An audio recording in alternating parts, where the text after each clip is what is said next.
جب سحری کا وقت ہوا تو ایک نالی تھی، اس نالی سے پانی آیا۔ آپ سمجھ گئے کہ میری ماں تہجد کے لیے اٹھی ہے، یہ وضو کا پانی ہے۔ تب فوراً دروازے پر دستک دی، اندر سے آواز آئی، بیٹا بايزيد میں ابھی آئی۔ مائیں بیٹوں کی دستک کی آواز سے بھی جان لیتی ہے کہ میرے بیٹے کے ہاتھ کی دستک ہے۔ 12 سال کے بعد آئے، ماں کی نگاہیں ہی دروازے پر ہوتی ہے۔ اللہ اکبر!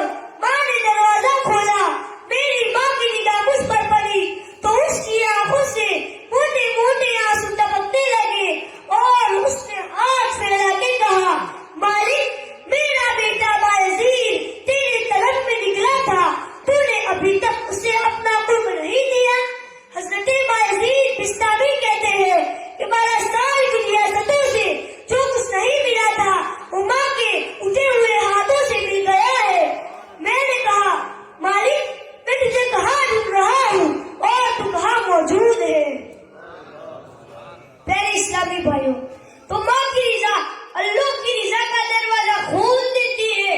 ماں جب کھولتی ہے تو اس کے لہجے میں جبرائیل بولتے ہیں۔ ماں جب پیار سے دیکھتی ہے تو لگتا ہے عرش سے رحمتیں اتر رہی ہے۔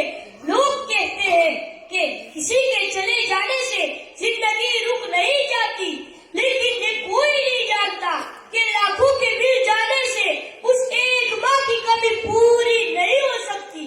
ماں لفظ ہی ایسا ہے جو دونوں ہونٹوں کے ملائے بغیر ادا نہیں کیا جا سکتا۔ ماں اپنے لیے دعا کرنا بھول سکتی ہے پر اپنی اولاد کے لیے دعا کرنا کبھی نہیں بھولتی۔ جو والد کی قدر کرتا ہے وہ غریب نہیں ہوتا، اور جو ماں کی قدر کرتا ہے وہ کبھی بد نصیب نہیں ہوتا۔ رلانا ہر کسی کو آتا ہے، ہنسانا بھی ہر کسی کو آتا ہے۔ رلا کے جو منا لے وہ بابا ہے، اور جو رلا کے خود رو پڑے وہ ماں ہے۔ جن کی ماں زندہ ہے اللہ ان کی عمر لمبی کرے۔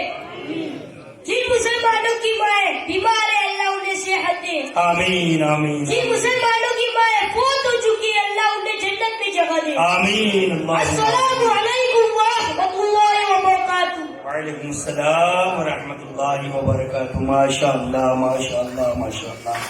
اب ابو کی شان بیان کرنے کے لیے عائشہ، مصباح اور